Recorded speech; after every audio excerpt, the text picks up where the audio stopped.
sangat bagus. Itu Richard Eliezer, itu harus kita dukung dia. Jangan sampai dia dihukum mati misalnya karena perintah daripada Ferdy Sambo. Dia harus diberi kesempatan, dan dia masih muda, dia masih bisa jauh lebih hebat daripada yang sekarang. Nah, karena mereka sudah menyampaikan kepada saya secara jujur, ada sahabat saya yang juga beberapa kali mewawancara saya, maaf ya bang, kami tidak bisa lagi mewawancara karena disebutlah satu institusi petinggi yang paling tinggi itu mengatakan kami sudah diintervensi, kan gitu. Dan orang yang menyuarakan kebenaran itu adalah orang yang selalu ditindas. Kan kita tidak menyangka orang sekelas Kamarudin Simanjuntak dan Susno Duaji bisa dicekal. Itu kan sama dengan penindasan sebenarnya, betul nggak sih? Betul. Itu pelanggaran hak demokrasi. Padahal kita hak demokrasi Pancasila.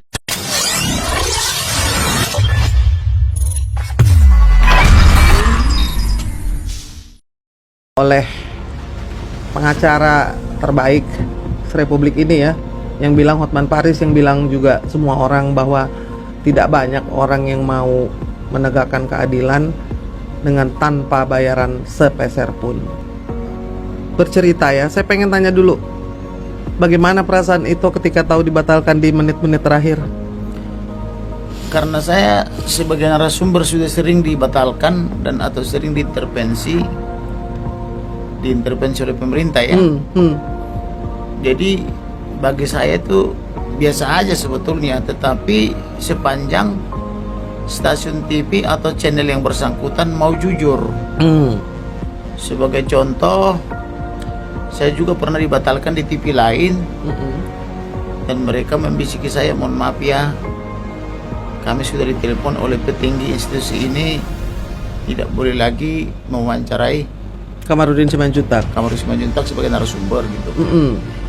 Malah tahun 2011 saya pernah diboikot oleh seluruh media cetak elektronik karena ada uang waktu itu 7 miliar khusus membokit saya. Jadi diedarkan uang 7 miliar tahun 2011 supaya tidak ada berita tentang saya. 11 tahun yang lalu. Maka wartawannya itu jujur mengatakan, maaf ya bang, kami hanya bisa wawancara, tapi keputusan di tangan redaksi. Lalu ada juga sampai berurai air mata karena dia sudah capek mewawancarai saya dan saya juga capek menjelaskan, tapi satu titik pun beritanya tak nongol, kan begitu. Tapi karena orangnya mengatakan, kami minta maaf, ini di luar kemampuan kami, keputusan di tangan redaksi. Dan redaksi juga mengatakan perusahaan memilih bisnis karena ada pemasangan iklan 7 miliar. Yang penting saya tidak menjadi topik pembicaraan di medianya itu. Kalau tidak iklan hilang. Kalau enggak diancam. Iklan tiba-tiba ciri-cirinya tiba-tiba ada pasang iklan dari pihak pemerintah, kan gitu. Untuk mengatasi bagaimana supaya Kamarudin tidak menjadi pembicara atau tidak menjadi narasumber. Maka pernah saya atur siasat, saya mengatur kontrak dengan Tempo. Ya. Artinya semua semua berita hanya saya berikan kepada Tempo, yang lain nggak saya berikan. Eksklusif namanya, kontrak eksklusif. Jadi sampai mereka tidak kuat memberitakan karena diintervensi juga, mereka dipanggil oleh Komisi 3 2011 ya. Akhirnya dia bilang, bang batal perjanjian kan gitu. Kenapa? Kami sudah tidak kuat, sudah dimaki-maki kami di Komisi 3 karena hanya kami yang memberitakan. Maka ya karena mereka yang membatalkan, saya kasih juga ke tempat yang lain, dan ternyata di tempat lain itu juga menjadi dapat semacam aplaus karena dia semacam aplaus dari perusahaannya, karena wartawan yang bersangkutan baru pertama kali mendapatkan berita itu. Kemudian lanjutlah ke TV One dan ke Metro TV, dia masih oposisi ya. Maka saya dikasih gelar waktu itu newsmaker, si pembuat berita. Itu 2011 ya. 2011. Nah, ini 2016 terulang. 2016 saya pernah diundang jadi narasumber atau narasumber utama di waktu saya membela 212. Khususnya Putri Soekarno ya. Rahmawati ya. Rahmawati Soekarno Putri sudah dibangun panggung yang begitu mewah. Nggak apa-apa. Di di Borobudur, Hotel Borobudur ya. Bahkan kami sudah makan yang enak gitu loh, kebiasa. Ciri-ciri ILC itu makan dulu baru jadi narasumber kan gitu. semua tamu dijadikan dijamu atau diajak makan minum, baru kemudian siap-siap 10 menit menjelang live. Bahkan kami sudah 5 menit lagi, tiba-tiba panggungnya dibubarkan, tidak jadi, tapi tanpa narasi. Maksudnya? Tanpa ada narasi pembatalan. Oke. Tiba-tiba Karni Ilyas menghilang. Alasannya dia pusing pergi tidur ke kamar dan tidak nongol-nongol lagi. Kan dia mau bawa acara. Maka ketika itu dibagi uang transport. Oke. Saya bilang, saya di sini nggak mengejar uang transport. Saya ke sini diundang sebagai narasumber, maka tayang kan gitu. Iya. Karena tidak ada yang mau menayangkan, saya sebagai narasumber utama, maka saya katakan waktu itu, sampai kapanpun saya tidak akan pernah mau lagi diundang oleh ILC. Oke, itu alasannya. Itulah sebabnya saya sudah 6 tahun tidak pernah jadi narasumber di ILC. Dan saya terus dibujuk sampai sekarang, tetap saya tidak mau karena saya punya pendirian. Oke. Nah, tadi juga terulang lagi. Yang kali ketiga sebenarnya 1-2 bulan ini sering terulang. Tetapi saya tidak sampai datang ke studio. Kalau ini kan saya sudah datang. Iya. Saya sudah berjuang 2-3 jam nyampe di epicentrum, di tempat TV One. Sudah sampai, hanya beberapa meter lagi tiba-tiba dibatalkan. Dengan alasan-alasan klasik kan begitu ya. Jadi yang dibatalkan itu 2. Iya. Saya dan Bapak Komjen Pol Purnawirawan Susno Duaji. Iya. Maka saya katakan saya perlu penjelasan kenapa detik-detik terakhir dibatalkan. Karena alasannya tidak jujur, maka saya katakan sampai kapanpun saya tidak akan pernah mau lagi jadi narasumber dari TV One. Saya tidak butuh TV One. Kan begitu. Jadi begitu saya orangnya. Saya orang yang punya prinsip gitu ya. Saya tidak pernah mau diintervensi oleh siapapun. Jadi karena Anda bikin acara namanya catatan demokrasi, tetapi yang saya alami adalah kesesatan demokrasi, maka saya tidak mau tersesat, saya harus meninggalkan Anda, kan begitu. Jadi tadi saya ucapkan sayonara, kita tidak akan pernah berjumpa lagi pada malam itu. Jadi sampai kapanpun saya tidak akan mau lagi jadi narasumber TV One. Dan itu juga saya bicarakan tadi dengan grup-grup saya. Tapi saya tidak mau mempengaruhi sikap mereka. Kalau kalian anggap kalian masih berguna dengan TV One ini, lanjutkan. Tapi sikap saya harus saya katakan kepada rekan-rekan saya sampai kapanpun tidak akan pernah lagi mau jadi narasumber daripada TV One. Bahkan klien saya tidak akan saya berikan lagi diwawancara oleh TV One, apapun permasalahannya. Lebih bagus saya membangun channel sendiri, TV sendiri, atau studio sendiri untuk pemberitaan. Sebenarnya ini merugikan mereka. Kalau saya misalnya harus membangun TV sendiri atau channel sendiri, itu kan sebetulnya merugikan mereka. Ini kan kita kan mau fokus advokat saja atau penasihat hukum. Tapi kalau mereka menantang-nantang kita mau mengambil porsi mereka, enggak apa-apa, biar kita kurangi porsinya, kan begitu. Nah, sosmed kan sama kuatnya sekarang ya kan? Iya, jadi artinya sebenarnya mereka rugi kalau kita juga ambil bagian di bisnis itu kan. Sebetulnya kita mau fokus profesional di bidang advokasi. Tapi kalau TV-TV ini begitu mudah diintervensi oleh pemerintah dalam tanda petik atau oleh para mafia, ya sudah kita bikin aja channel sendiri seperti channelnya itu ini kan Horas Inang ini. Horas Inang, ya. Ya bisa sementara kita pakai jadi saluran komunikasi kepada audiens atau kepada masyarakat Indonesia. Betul, kan, begitu. Betul. Karena sebetulnya yang dilakukan oleh Ito Kamarudin adalah hal yang langka, ya, hampir tidak ada. Kesayangan Inang tahu kan ya, dari awal itu tidak ada yang mau menjadi pengacara keluarga Joshua. Dan itu bisa diceritakan karena saya dengar sendiri bagaimana awalnya. Bisa disinggung sedikit toh, sampai akhirnya ada podcast Horas Inang untuk menangkal hoax pada waktu dibilang akan mundur. Ceritakan hoax terhadap saya itu terlalu banyak. Terlalu banyak ya, sampai kenyang. Tetapi saya santai menanggapi. Saya dilapor ke polisi dianggap menyebar hoax. Tetapi semua yang pernah saya ucapkan terbukti 100% dan menjadi materi surat dakwaan. Terbukti penyidik utama Barreskrim Polri datang menemui saya dan memuji saya. Katanya kami menyidik perkara ini sangat mudah. Kami hanya duduk berdiam diri di depan komputer, kami kolek atau kami kumpul semua pidato-pidato abang, kami tonton, semua materinya sudah di situ. Lalu dia tanya, berapa abang bayar jenderal-jenderal ini? Berapa abang bayar informasi para intelijen ini. Saya katakan saya tidak keluar satu peser pun. Lalu bagaimana bisa mereka setia katanya? Itulah pergaulan. Jadi saya katakan untuk menjadi advokat pertama harus takut kepada Elohim atau kepada Tuhan. Yang kedua harus pintar. Yang ketiga dia harus berani. Yang keempat harus bergaul. beriman, pintar, berani bergaul. Bergaul, kemudian dapat dipercaya. Kemudian setelah dapat dipercaya, profesional mengerjakan sesuai kontrak.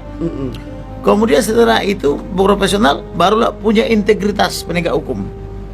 Kemudian yang keberapa sekarang? 6. Yang keenam, sekarang ketujuh. Yang ketujuh sekarang, jangan sampai gara-gara menegakkan hukum terabaikan keadilan dan kepastian hukum. Nah itu yang terakhir. Jadi artinya boleh kita membela klien, tapi jangan membabi buta. Banyak orang pengacara supaya kliennya menang melakukan pemalsuan atau kebohongan. Atau kebohongan. Misalnya dia pergi ke tukang ketik, dulu ada di Pramuka, pesan dong kertas tahun 50, tahun 40, tahun 60 dia sap-sapin kan itu. Lalu diminta jenis ketikannya, ketikan ejaan tahun berapa gitu, ejaan Suwandi, ejaan yang disempurnakan atau ejaan apa saja.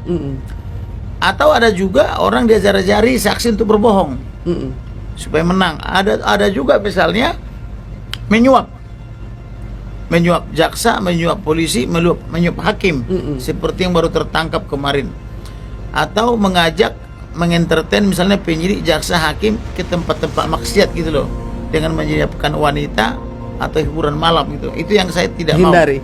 Mau. Saya prinsipnya itu adalah lebih bagus saya bawa pisang goreng ke rumah atau tempe, tapi uang atau sendiri, ikan asin, tetapi uang sendiri dan anak saya bisa tidur lelap, daripada saya membawa emas, berlian dan permata tetapi hasil kejahatan. Yang ada nanti membuat anak saya sakit kan gitu. Jadi saya mau melihat anak saya sehat, tumbuh dan sehat, dan ketika saya pergi dipanggil oleh Tuhan saya masuk surga. Itu yang saya cita-citakan. Jadi tidak ada niat saya untuk kaya raya, makanya saya pakai subsidi silang. Jadi yang kaya raya saya pungut honor, yang mohon maaf yang kurang beruntung saya subsidi. Jadi benar-benar pemerataan terjadi di. Sebagai contoh lah misalnya, kita mengundang misalnya sudah beberapa kali keluarga almarhum Brigadir J. Seperti untuk hasil masa depan. Jaksa menginginkan tadi pagi di telepon 11 saya saksinya hadir. 11 supaya mereka itu dihadirkan secara fisik offline. Hakim sebetulnya memberikan pilihan boleh offline, boleh online. Tetapi jaksa bilang supaya lebih cetara atau supaya lebih menggigit gitu, didatangkanlah ke sini. Saya bilang ada nggak uang negara, ada nggak uang kejaksaan? Dia bilang tidak ada. Berarti dengan tidak ada uang negara atau tidak ada uang pemerintah, saya harus merogoh kantong saya 11 kali 5 juta untuk tiket pulang pergi. Berarti kan saya harus mengeluarkan uang 55 juta hanya untuk tiket saja. Kemudian mereka diperkirakan menginap 2 malam.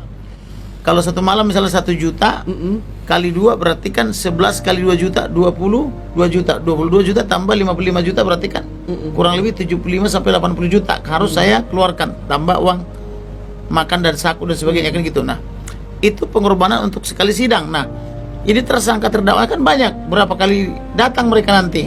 Nah, tetapi yang mau saya katakan adalah saya tidak perlu khawatir karena Tuhan mengatur semuanya, Elohim mengatur semuanya. Ada saja orang mengantar duit buat saya. Misalnya tiba-tiba saya misalnya dapat perkara baru yang bayarannya besar dan menang. Saya cuma bicara 15 menit kemarin, ya sudah setahun ditangani pengacara nggak berhasil. Saya cuma bicara 15 menit di Polda, tahu-tahu langsung dibayar 900 sampai 1 miliar. Saya misalnya dapat bagian berapa puluh persen kan gitu. Ada tercukupi. Begitu. Jadi Tuhan itu atau Elohim itu sangat unik kerjanya. Kita tidak pahami. Yang penting kita percaya saja, kita imani, dan kita bekerja sesuai kehendaknya. Ibaratnya Elohim itu adalah pohonnya, kita rantingnya. Kalau kita menempel kepada pohon dan kita rantingnya, pasti buahnya bagus. Karena Tuhan itu adalah pohon yang bagus kan begitu ibaratnya. Jadi kita ranting yang bagus. Jadi kita akan selalu berbuah tepat pada waktunya, sehingga segala sesuatu indah pada waktunya kan begitu. Indah pada waktunya. Jadi itu prinsip-prinsip mengenai bagaimana menjadi pengacara yang baik, dan yang terakhir itu integritas ya. Yang pertama iman, lalu juga yang terakhir integritas, dan soal biaya ya, bukan hanya sekali ini saja. Jadi Kamarudin Simanjuntak itu sejak berkali-kali pada waktu mendatangkan Vera, mendatangkan keluarga Joshua ke sini, dan tidak ada hitungannya sama sekali. Iya. Makanya ketika TV kemudian mewawancara, itu juga meluangkan waktu, selain opini Iya. hukum, selain mengurus keluarga, juga memberikan pengajaran kepada publik yang paling Betul. penting itu. Nah, Dan sekarang- saya punya pride yang sangat tinggi. Saya tidak bisa didikte oleh siapapun. intervensi ya, Tidak sama bisa diintervensi. Contoh misalnya pernah salah satu TV swasta nasional terkemuka mengundang keluarga almarhum Brigadir Joshua karena mereka waktu itu memfasilitasi tiketnya dan rencananya hotelnya, tetapi mereka membatasi bahwa hanya boleh mereka yang mewawancara. eksklusif ya. Eksklusif Iya. ya. Ketika saya katakan pasca dari mereka harus bisa diwawancara TV yang lain, dia meminta uangnya kembali, yaitu uang tiket. Langsung saat itu juga saya kembalikan, yaitu uang tiket pulang pergi, uang tiket Garuda kurang lebih 8 juta atau 7 juta. Saya tahu. Langsung saya bayar.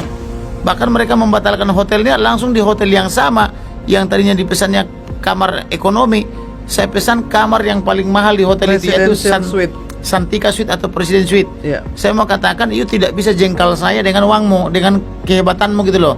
Saya mau katakan bahwa Tuhan kami lebih hebat kan gitu loh, kira-kira gitu. Ya. Nah, ini begini, ada yang mengatakan bagaimana ini kalau Kamarudin dicekal rakyat ini tidak boleh kritis, berarti semangat tulang Kamarudin, Nova, yang sangat saya kagumi dari Bapak Kamarudin, jutaan orang, kesaksiannya sangat jujur, dan memang saya pikir hanya satu-satunya pengacara yang bicara belak-belakan dan selalu menunjukkan ketakutannya kepada Tuhan. Jadi Kamarudin tuh nggak ada takutnya cuma satu. Betul, Itu saya dia. hanya takut kepada Tuhan aja. Jadi Iya. kalau siapapun yang coba mengintervensi, menakut-nakuti saya tidak akan pernah takut. Tapi yang paling saya takutkan, jangan sampai Nah. Elohim meninggalkan saya. Itu yang Yes. paling saya takutkan. Tapi biar seluruh dunia ini meninggalkan saya, termasuk Tidak anak akan istri takut. saya ya, Iya. tidak akan takut. Tapi kalau Elohim meninggalkan saya baru takut. Betul. Jadi itu prinsip hidup ya. Itu prinsip hidup. Nah, ini ada satu nih. Presiden ini kan mendukung terbukanya kasus ini. Presiden meminta transparansi. Bagaimana kok bisa ada yang intervensi? Dan Betul. bagaimana berani intervensi sementara di depan media mengatakan bahwa harus transparan, bahwa publik juga harus dicerdaskan. Jadi bagaimana menurut Pak Kamarudin? Artinya tangan-tangan daripada Sambo CS diduga telah menguasai pertelevisian swasta itu. Sebagai contoh nih ya, inilah ini ya, mereka sudah membuat Bisa apa namanya itu, sudah membuat Kelihatan. flyer seperti ini, di mana yang menjadi narasumber adalah saya, dan mereka juga yang membujuk-bujuk saya. Saya tidak pernah apa namanya itu menawarkan diri, tetapi mereka membujuk saya supaya saya memberikan waktu menjadi narasumber. Ya. Kemudian mereka membuat flyer bahwa di antara narasumber itu adalah saya. Tampilin aja. Tetapi kemudian ketika saya berjuang melewati macet yang luar biasa di jam pulang kerja ya, karena itu jam 5, jam 6, jam 7 itu kan jam yang sangat macet di Jakarta. Betul. Mama kirim aja gitu. Sesampainya saya di kantor itu, Saya belum sampai. Saya belum sampai. itu belum sampai, tiba-tiba Kita dikatakan teleponan. Kamarudin Simanjuntak dibatalkan untuk jadi pembicara. Dan saya tidak percaya. Dan itu tidak percaya. Kemudian demikian juga Bapak Komjen Pol Susno Duaji juga dibatalkan. Memang sudah ada yang menyampaikan ke telinga saya, sahabat saya dari TV One juga, bahwa Bapak tidak bisa lagi jadi narasumber. Kapan Saya itu? menghargai itu, kejujurannya Oh, itu. Ya, itu di bulan yang lalu. Itu makanya banyak yang bertanya, kok Bapak nggak pernah lagi di TV? Nah, karena mereka sudah menyampaikan kepada saya secara jujur, ada sahabat saya yang juga beberapa kali mewawancara saya, maaf ya Bang, kami tidak bisa lagi mewawancara karena disebutlah satu institusi petinggi yang paling tinggi itu mengatakan kami sudah diintervensi kan gitu. Saya menghargai itu karena jujur. Artinya Betul. kan gitu mereka Mama kirim. tidak mau bisnisnya mati ketimbang mempertahankan saya kan begitu. Dan itu juga memahami itu. Saya memahami. Tetapi kalau seperti tadi dibuat berbelit-belit, saya tidak suka. Karena Nah, saya tidak suka yang ini tidak banyak jujur. yang ingin bertanya ya. Sebetulnya apakah ada klarifikasi? Apakah ada keterangan intervensi dari mana? Ya kan? Kenapa kok bisa tiba-tiba dua orang hebat ya yang cekal gitu. Dan ini semua mari kita ramai-ramai boykot. Jadi TV One belum tahu kekuatan para netizen ya, kata Bulan. TV One hadir untuk dukung Zaki Love, Ali Pasaribu. Kayaknya bukan Pak Kamarudin yang tidak demokratis, tapi TV One sudah dalam catatan demokrasi ya. Jadi yang menarik judulnya catatan demokrasi, tetapi yang dipraktekkan tidak demokratis. Kesesatan demokrasi kan begitu. Harusnya kalau catatan demokrasi, maka sikap dan tindakan harus demokratis. Mereka yang mengundang, kita sudah datang dan siap berbicara jadi narasumber, harusnya difasilitasi atau dipersilakan kan begitu. Tetapi kita sudah sampai di situ dengan perjuangan yang sangat berat di sore hari di jam pulang kantor. Begitu kita sampai dibilang tidak boleh lagi berbicara jadi narasumber. Nah ini kan mau apa ini pemerintah misalnya kan, kalau misalnya benar pemerintah mengintervensi. Yang disampaikan kepada Ito Kamarudin apa? Yang disampaikan katanya di dalam acara itu tidak ada lawan berbicara. Loh, sedangkan di situ saya lihat tadi ada Ito, ada Profesor Otto Hasibuan, kan ada Eliezer punya pengacara, ada itu pengacara Eliezer. Roni, itu kan bisa Talapesi, jadi rival bicara juga. Iya dong. Jadi tidak logis alasannya itu. Berbeda dengan penyampaian sahabatku yang satu lagi dari TV One. Dia langsung memberitahu, Bang, kami sudah diintervensi, tidak boleh lagi mewawancari abang, jadi demi eksistensi kami, mohon maaf ya bang, kan begitu. Jadi langsung jujur kan begitu. Iya. Bahwa ada yang angkat telepon ya. Nah gitu loh. Jadi saya lebih hormat kepada orang yang jujur daripada orang yang berbohong. Makanya saya bangga kepada Richard Eliezer. Richard Eliezer walaupun dikatakan dia membunuh, begitu saya lihat wajahnya, saya bilang ini orang baik. Penyesalan, penuh dengan penyesalan. Sebelum dia menyesal. Oh sebelum saya belum lihat menyesal, saya baru melihat wajahnya. Saya bilang ini orang baik, maka saya berkati supaya dia bertobat, kan begitu. Demikian juga pengacaranya waktu itu di Oliva. Ini orang baik. Pengacara sebelumnya juga katakan, siapa namanya, Nahot Silitonga, kau orang baik, kau jangan bela yang tidak jujur, kecuali kalau dia sudah jujur gitu. Nah, makanya Nahot Silitonga kan mundur. Jangan sampai kau dibully semua orang Batak, tapi kau masih membela orang tidak jujur. Maka saat itu Richard Eliezer memahami berkat itu, bahwa dia harus jujur. Maka di pengacara kedua yaitu di Oliva, dia jujur, sudah mengatakan yang sebenarnya. Dan saya lebih bangga kepada Richard Eliezer karena dia mengakui perbuatannya, jujur dan menutup-nutupi ya, jujur dan berterus terang dan meminta maaf. Memang itulah sikap yang gentleman. Kalau kita melakukan kesalahan, harus berani, jujur dan berterus terang serta meminta maaf atau minta dan ampun. Mengakui kesalahan Baik kepada Tuhan maupun kepada sesama, khususnya kepada keluarga almarhum. Maka sikap negarawan, sikap kesatria itu ada pada Richard Eliezer ketimbang Ferdy Sambo. Maupun jauh. Walaupun dia pangkat paling rendah, tetapi secara moral dia jauh lebih tinggi. Pride-nya jauh lebih tinggi dan lebih bagus gitu loh. Moralnya lebih bagus. Jadi mental attitude-nya sangat bagus. Itu Richard Eliezer. Itu harus kita dukung dia. Jangan sampai dia dihukum mati misalnya karena perintah daripada Ferdy Sambo. Dia harus diberi kesempatan dan dia masih muda. Dia masih bisa jauh lebih hebat daripada yang sekarang. Dia masih bisa menjadi tokoh yang sangat hebat apabila betul-betul dia sadar bertobat dan kembali kepada Elohim, kan begitu. Ya, jadi selalu ada pengampunan ya. Iya, betul. Oke. Ini bicara soal media nih ya kan? Iya. Ada dari Sihan Sinurat, TV One sebaiknya ditutup sajalah kalau tidak, kami tidak butuh media elektronik seperti ini. TV One dengarkan, sebagian besar rakyat hanya ingin mendukung pengacara hukum yang membela kebenaran. Horas, kok bisa ya TV kan media yang sebesar sekelas TV One bisa diintervensi, bagaimana?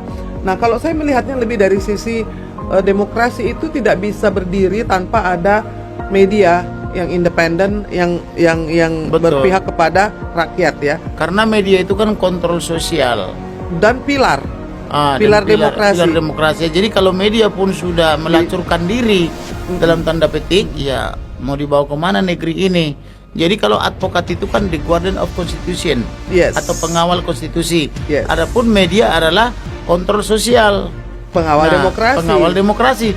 Jadi kalau kontrol sosial dan pengawal demokrasi sudah menjadi pelacur, sementara advokat pun sudah menjadi pelacur juga dalam tanda petik, menyuap sana nyuap sini, ya maka hancurlah negara itu, kan begitu. Nah, kalau ada masih pengacara yang masih officium nobile. Officium nobile ya. Ya, officium Ya. nobile itu ketika masih memuliakan, itu profesi yang mulia artinya ya, Ya, betul. yang berintegritas. Nah ini banyak, Elvira Merkarta, lalu juga Slometi bikin petisi TV One tutup, Nico Zuhu unfollow TV One, unfollow, unsubscribe. Lihat dari perspektif lain, TV terakhir yang bertahan dari intervensi, tapi akhirnya tidak tahan juga ya. Apakah Ferdi Sambo punya saham di TV One? Senang melihat Inang berduet sama Kamarudin Simanjuntak. Iyalah, kami ini, saya bicara dari sisi demokrasi, civil society, dan beliau yang bicara dari sisi penegakan hukum, bagaimana pengacara itu bisa menjadi profesi yang luhur. Jadi profesi apapun itu dimuliakan oleh yang melakukannya, mau guru, mau polisi, mau pengacara, itu semua profesi yang luhur. Tukang batu dan petani pun profesi yang luhur, nelayan, selama dilakukan dengan jujur dan Terhormat ya. dan integritas, bukan dari hasilnya. 1600 ini sudah malam, saya pikir udah pada ngantuk, ternyata pada bangun semua. Oke, akibat petir yang menyambar, lalu stream live ini supaya viral, semoga tanpa pandang bulu. Oke, jadi yang tadi itu katakan bahwa memang kita sudah tidak bisa mengandalkan lagi tadi departemen-departemen diintervensi, Betul. mafia, lalu juga penegak hukum, 3 serangkai kepolisian, kejaksaan dan kehakiman, ya kan? Betul. Jadi satu lagi yang paling menonjol Apalagi? di pemerintahan Jokowi sekarang ini, mereka ini seolah-olah mengklaim diri lahir dari reformasi. Salah satu ciri reformasi dulu adalah menghilangkan duifungsi ABRI. Ya. Artinya mereka membenci duifungsi ABRI, yaitu dengan cara mengembalikan tentara ke barak. Tetapi celakanya di zaman reformasi ala Jokowi ini ada multifungsi polisi. Yang lebih parah dari Bukan cuma duifungsi, lebih Ya. parah dari duifungsi ABRI. Hampir semua kementerian diisi oleh pejabat Polri. Sebut saja misalnya seperti di Kemendagri, mulai dari menterinya, irjennya, dan sebagainya, itu dikuasai oleh pejabat Polri. Ini kan menjadi kecemburuan bagi ASN-ASN tertentu yang kepengen berkarir di situ. Demikian juga di kementerian lain misalnya, itu didominasi oleh pejabat Polri. Jadi posisi-posisi puncak dikuasai oleh Polri. Demikian juga misalnya PJ-PJ gubernur itu dikuasai oleh Polri juga. Jadi sebenarnya ini reformasi ini mau apa sih? Dulu benci duifungsi, sehingga tentara dikembalikan ke barak. Jadi, tapi sekarang setelah reformasi ala Jokowi, polisi dibikin jadi multifungsi, menguasai semua lini, kan begitu loh. Ini apakah ini dibenarkan secara konstitusi? Apakah ini tanda-tanda demokrasi, kan begitu loh.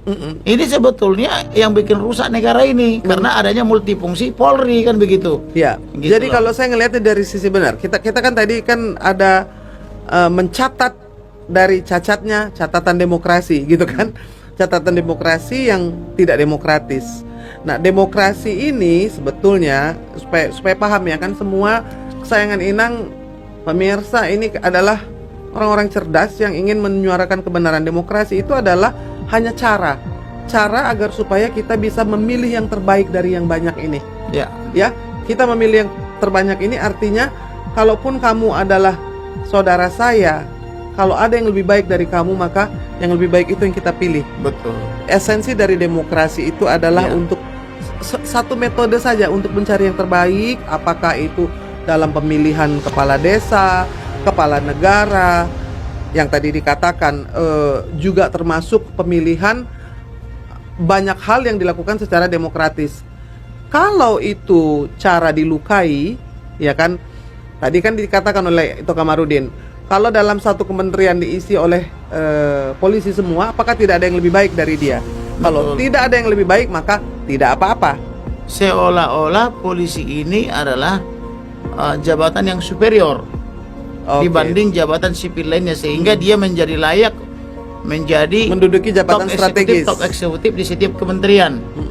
Padahal seharusnya mereka itu adalah melaksanakan fungsi dan pelayanan kepada masyarakat sebagai pengayom masyarakat, untuk menjaga ketertiban dan keamanan masyarakat. Yes. Kenapa mereka ini menjadi menguasai semua kementerian? Misalnya di BPN juga mereka juga menguasai, sampai ke inspektoratnya juga mereka, kan begitu loh. Jadi ini mau apa nih negara? Ini negara sebenarnya mau menerapkan multifungsi Polri atau mau demokrasi? Nah, ini tidak jelas. Ini negara tanpa konsep. Dan ini dibiarkan oleh DPR, khususnya Komisi 3. Karena Komisi 3 yang dipilih oleh rakyat. Yang dipilih oleh rakyat diduga kenyang dengan doa-doa itu, sehingga menutup mata terhadap hal-hal seperti ini. Dan konon pejabat-pejabat kepolisian ini yang sudah bergelimang harta dengan dengan uang-uang mafia-mafia ini, ketika mereka masuk mendominasi kementerian itu, juga untuk mencengkeram itu supaya semua keinginan mafia ini tercapai di semua lini. Karena mereka bukan mengabdi kepada negara ini, walaupun dalam tanda petik selalu mereka mengatakan, mengklaim aku Pancasila, aku merah putih, abdi negara. Sebenarnya mereka adalah abdi mafia.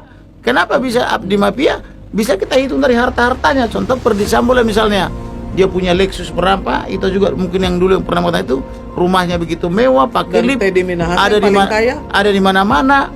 Teddy Minahasa kaya raya, bahkan beberapa hari menjadi Kapolda langsung ditangkap ya, karena tata niaga narkoba. Dulu ketika saya katakan mereka ini berdagang narkoba atau tata niaga narkoba, saya dituduh penyebar hoax karena dianggap tidak benar.